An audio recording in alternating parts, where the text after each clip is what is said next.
I'm Ross Wilkers, and our guest for this episode is Singh, Chief Executive of Aeyon, a middle-tier company that did not even call itself by that name in 2018 when he arrived there from another industry. That was the launch pad for our conversation about where Aeyon is going as a technology integrator with a heavy focus on automation and what government agencies are looking to achieve there. But back to question one for Sunny. Compare and contrast today's version of Aeyon to the company he arrived at. It's a dynamically different organization, but with still I'd like to think the same culture that we started off with. So initially when I got into this industry, I was previously from a different industry altogether, logistics background, decided to get into government contracting. I wanted to buy, because I didn't have any government contracting background, really wanted to buy a company that was, had a good leadership team, good capabilities, et cetera, but where I could use my business expertise. And I found that in Artling Consulting. That was the company I initially took over in November of 2018. And at the time, we had roughly 70 or so employees and about 20 million in revenue. And, here 4 years later, 2023, we're now called Aeyon. We were crossing over the 750 employee threshold and over 200 million in revenue. So changed quite a bit pretty quickly. But at the same time, I'd like to think, we're still doing our job and trying to make sure that our culture remains the same. Advice, pearls of wisdom for those coming from industries not called government contracting, but still government influenced, right, to the world of government contracting? So, I'm really glad I got into this industry. So previously I owned a moving and storage company that I had that started when I was 20, and I sold to a Fortune 500 back in 2015. But my moving company, 99% of my work was moving. I had a prime contract with the DoD to move military personnel domestically and internationally. So I had somewhat of a government background, and I thought that would be more applicable in this industry, and it is not. And, the words of wisdom and the things that I had to learn was that the RFP process moves very slow. It does not, even if it's awarded, it might be delayed for a couple of months for a variety of reasons. So that was something that was sort of eye-opening for me that I didn't expect initially. And from talking to other leaders, looking at an industry-wide perspective, the RFP process, and as if it were possible for it to get slower, it has. How is industry navigating that current dynamic, which has always been there, but it seems to be multiplied or magnified these days? Yeah, I think there's only so much we can do. I think it allows us to be more selective on the opportunities that we want to pursue. Given, it's less likely that we'll go after an opportunity that we have a lower P1 on, just because it's a lot of bandwidth that goes into it. It's a lot of time and money. And, ultimately you don't have a good shot of succeeding on it. You're less likely to go on it because, again, it's such a long, dragged out process that you really want to focus on opportunities that make more sense for your organization. To resource that, you partnered with Enlightenment Capital, and they're an investor in you. But let's work backwards in the lead up to what Enlightenment is doing now. What led to the decision for Aeyon to say, hey, let's go out and search for a partner in the private capital, external capital world? Yeah, absolutely. So, again, it had a lot to do with my background. So like I mentioned, I had a moving and storage company. I sold that, went to go work as an executive for the company that acquired my company for about 3 years. And then when I came over, it was a brand new industry. And the reason, I did that was I've never moved anybody. And I bought a moving company when I never moved anybody or ever worked at a moving company. So it allowed me to sort of think as an outsider, even though I owned the company, and I sort of want to replicate that in a different industry. Sort of felt like it gave me an advantage. So when I bought Artland, ultimately, I thought I would put the business infrastructure in place, really get it ready to grow. And then again, like we just mentioned, the growth process is much longer. So, when I bought it, we were doing about 20 million in revenue. About a year and a half later, we got to about 25 million in revenue. My ambitions were 250 million. So, and I realized that doesn't happen that quickly in this industry. And one meaningful way of doing that is via acquisitions, but strategic acquisitions. And really, I try to go out and try on my own and try to accomplish that. And it was very challenging for a variety of reasons. So teaming up with the right partner, especially taking an investment from a private equity firm, it's sort of like a marriage, and it's not fun to be in a bad one. So making sure that I found the right partner that had shared the same vision that I did and were really aligned with me. So my partner, Jason Rigoli, and I over there were really locked in on what we thought we could accomplish. And here we are today. Why Enlightenment? And what has Enlightenment allowed you to do that's, we'll call it new greenfield opportunities or things that you wish you had more time, energy, and resources to do that you think the company should be focused on? They really allowed me to do, and where they really added value was assisting me with a strategic vision. I envisioned what the organization could become, but again, I was from a completely different industry and I didn't know what I didn't know. To have somebody to bounce those ideas off of is critical. It sounds like a small thing, but it was actually very, very meaningful and very, very helpful. And then in addition, the acquisition process, as I mentioned, I was really tempting to venture out on my own and trying to do acquisitions. And quite frankly, people just took me a lot more serious when I had private equity backing than they did when I was a $25 million a year company. So that was very, very impactful and very, very helpful. And people do their research in the industry, so they can go to enlightenmentcap.com and see your name and some of the other names of their portfolio companies in this market. And that must have unlocked a lot more conversation opportunities for you. Absolutely. So we've done 3 acquisitions in a very hot M&A market, but we've only targeted 3 acquisitions. So all the acquisitions we've done have been very strategic. And I think having Enlightenment's backing and the vision really helped us make sure that we win the process there and get the acquisitions that we want. What do you see those acquisitions that you've done since partnering with Enlightenment as unlocking for you? The first one, at Artland, our heavy focus was on data management and data analytics, and all of our work was at OSD, or almost 100% of it was. And really, we felt like we had the ability to grow that and just add in additional very complementary capabilities. So we found that in our first acquisition, coming together of Aeyon and Selkie Consulting is what when we rebranded as Aeyon, as Artland and Selkie Consulting, we rebranded as Aeyon. And that really added in the automation angle. So data analytics, data science, and automation really go hand in hand. And that also really embedded, Selkie had just tremendous growth, went from 18 million to 36 million to 50 million to 80 million in revenue over 4 years. So they were doing something right. They had the vision and the thought process, and that sort of culture of winning. And that really, the foundation for Aeyon really became there. And then with our additional acquisitions, we were really interested in having a presence in Huntsville, Alabama. We really respect the market and want to make sure that we had developed a significant footprint there. So via our MTS acquisition, we were able to get a significant footprint there like we wanted, and a fantastic organization that also, got us into NASA. So we felt like NASA was another client that we had zero work in, that we really wanted to have a larger footprint in, and it gave us the ability to do that. And then also, with our Merrick acquisition, it was fantastic for us because it was learning management systems and data analytics capabilities that were very complementary to things that we were already doing, things that we're seeing on RFPs that we weren't pursuing. We felt this would be a great fit for us as well.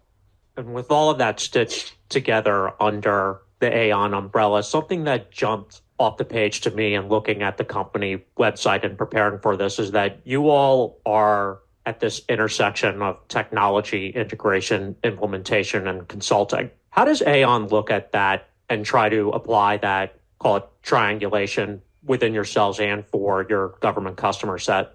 Yeah, so the biggest differentiator that we have, and when we really look in the mirror at ourselves, we see an automation firm. When I say automation, that I'm talking about RPA. That's the sole focus, the core focus of our entire organization. But when I say that, it's not, we don't sell bots. We're not a bot factory. We apply automation and RPA into traditional capabilities. So that really makes us tech enabled. So when we're talking about whether it's ERP implementation, whether it's data analytics, whether it's data management, we try our best to layer automation into all of that. And that's sort of where we look at ourselves. If a company's pitch to a U.S. federal agency is, hey, we can help you collect more data, how do you think that would go?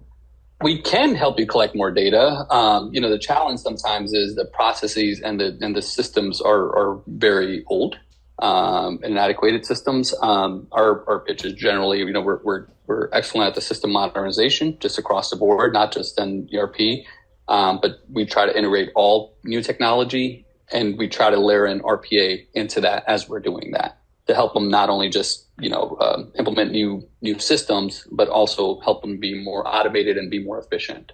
to be able to do their jobs and really do more with less.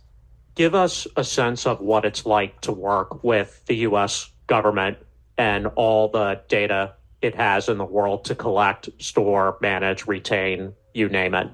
It's fantastic to work with the U.S. government, right? I mean, I'm sure we can all have our complaints about different reasons, but it's the best client in the world. We're fortunate enough to live in an amazing country, and for us to be able to assist the government and help them be more efficient is truly an honor. Now that comes with challenges. There's a lot of bureaucracy involved. There's a lot of challenges and lack of communication and things that we feel like can be improved, but that's why we're here, right? To help the government be more efficient and help them be better. I promised before we turn on the recording that we would talk about some of the contract awards that you've secured in that triangulation of tech, implementation, integration, and consulting. So we'll just rattle those off quickly, and then you tell us how those tie into the larger company strategy and what you're doing for the customer and trends there. Yeah, and I'll start with the thing that I'm most proud of in creating Aeyon and being at the helm at Aeyon is that doing all these acquisitions, again, one thing we didn't want to do was just acquire just to acquire. I've seen that go very bad. We wanted to make sure everything was very strategic. And sometimes, we really have to see how things play out and prove the concept out. And I believe we're very fortunate that since we've created Aeyon in August of 2021, we've had 60 wins now. And that's a pretty large number. And that tells us that our employees are confident in us. They're selling that to our clients believe what we're attempting to accomplish. And that's made me very, very proud. And some of those wins, our most recent award was NASA NFSS contract, NASA Financial Services contract. So $518 million contract over 8 years. NASA has a big consolidation effort going on. And they've consolidated and brought everything had 2 agency-wide contracts. And we've been fortunate enough to win both of them. So one is CPSS and the second one is this NASA NFSS contract. So it really strengthened our relationship with NASA, this being the most recent award. Other proof of concept is really at Army IBAS. We were fortunate enough, we were a sub. We were the first contractor on the ground when the Army IBAS program was kicked off. We were initially a sub on the program, and we remained a sub doing data management, data analytics. And as the program grew, our footprint there grew, but always as a subcontractor. And recently here, we were awarded a prime contract to do RPA for all of our PEO soldier and Army IBAS. So, we're very proud of that as well, as our clients saw our ability to do something, and we were awarded that via our SBIR Phase 3. That IVAS program for headsets and headgear for the Army has a lot of history behind it and a lot of activity. What are you going to bring to that program and help? In your words, the Army wants to make it something that's better than it is right now. How do you see yourselves helping them do that? Via automation. So any place where we can help them be more efficient, any place we can help them save money, any place we can help them save time, that's exactly what we're doing. The contract's kicked off for just a few months here now, and we've already been able to prove the concept out. But that's 100% our focus, is just making that office more efficient, all the way from, again, gathering all the data and gathering it faster than we otherwise would have, all the way to their warehouse logistics, to, making sure that all the items all the inventory that's coming in is being tracked properly, and being able to send automated notices out to vendors. I mean, from, you name it, from A to Z, we're able to do it all for them. The third award that you're one of a handful of companies on that I wanted to bring up was this $1 billion vehicle with the Navy. I'm going to just have my notes here to read it, and hopefully it's self-explanatory for everybody listening. Financial improvement and audit readiness. The Defense Department and its components getting ready for and passing an audit, that has a bit of history too, and that's a big, big lift. What has industry been tasked to do specifically for the Navy client in this effort? So it's been a big lift to get the government to pass their audit. We have been, this is the Navy Fit 4. So for the first 3 versions of this contract, there was never a company with less than $2 billion in revenue that was on this vehicle. So this is the first time that the government decided to bring in. Even though 80% of our work is full and open, but still not a company over $1 billion in revenue. And we believe the reason that the government did that is our ability. We've been in that office for a long time as a subcontractor, but really helping them be more efficient, a different way of doing things, not butts and seats and just, but helping them actually automate, helping them implement RPA, helping them do a lot more with a lot less. It's just very budget constrained environments right now. So, we really feel like that's what got us over the line there. Helping get a handle on the finances of the government, that whole financial management. Where do you see technology, and what technologies do you see as aiding in that process? The government's the largest buyer of technology in the world. So, there's always, but unless we're in the, unless you're in the IC or in the three-letter agencies, generally the DoD and everybody else is about, in my estimate, about 10 years or so behind industry when it comes to technology. So it takes a lot, and that's for a variety of reasons. I don't think that's only the government's fault, but that's for a lot of reasons. I think there's multiple technologies that are helping the government. Again, our core focus is really on RPA and automation, but the government's trying to do their best to make sure just across the board they do keep up with the latest. I mean, we have national security threats, and it's important that we stay on top of it. Each agency within the U.S. government is its own animal, right? They have their own unique wants, desires, and characteristics. But if you're able to roll it up together, how would you describe what they're asking for generally amid this whole thrust and conversation around IT modernization, digital transformation? I think a lot of times they really don't know what they're asking for. A lot of times it's the fear of change. But I think ultimately, a lot of them are saying different things, but they're all saying the same thing, which is digital transformation. But digital transformation is such a unique word. It's become a buzzword like IT was back in the day, or cybersecurity. It means different things to different people. You can let it mean what you can have it mean what you want it to mean.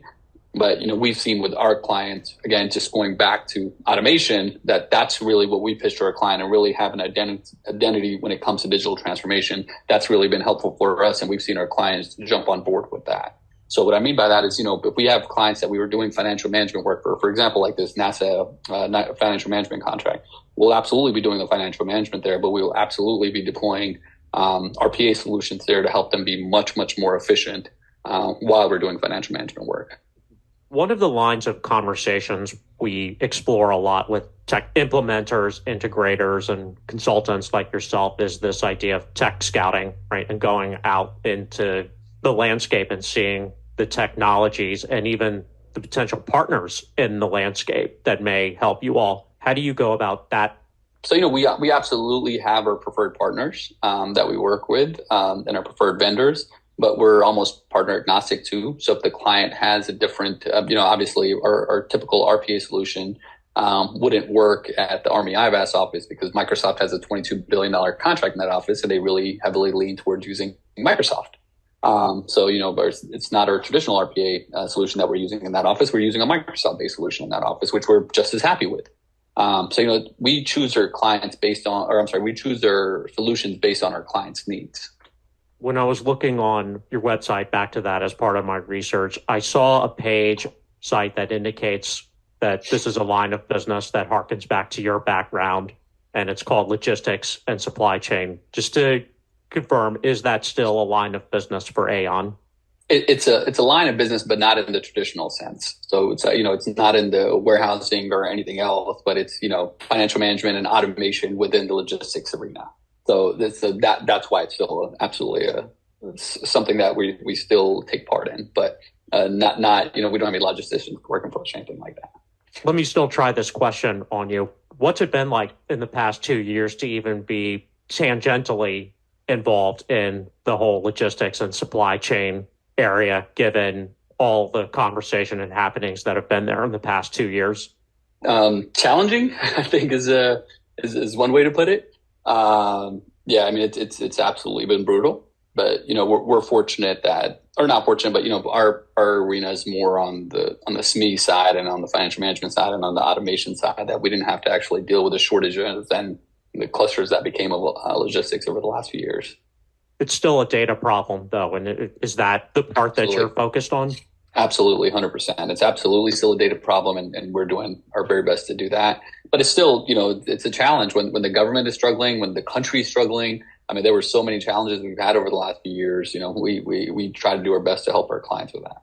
Circling back to our line of discussion earlier about the search for external capital and then your decision to partner with Enlightenment as your key investor, advice, pearls of wisdom for others in the shoes that you were when you were working through that decision? That's like, which route do I go down for external investment? Because there's multiple routes for that, right? You can go private equity like Enlightenment.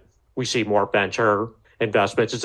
There are multiple ways to do it, right? How do you coach others or even field questions from them that's like, hey, I don't know how to go even about that decision process?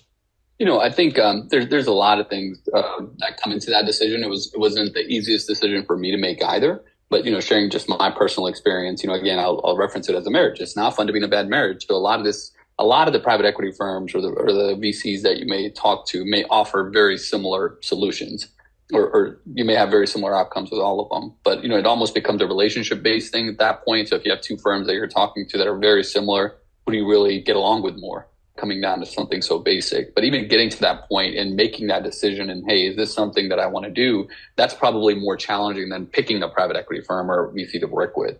And that's where I think a lot of entrepreneurs struggle. There's a lot of talk of equity. There's a lot of talk of, do I want somebody else in here to tell me how to do things? Those sort of things. So I think those are sort of things that need to be discussed in advance, and you need to make sure that this is something that you want before you really get into it.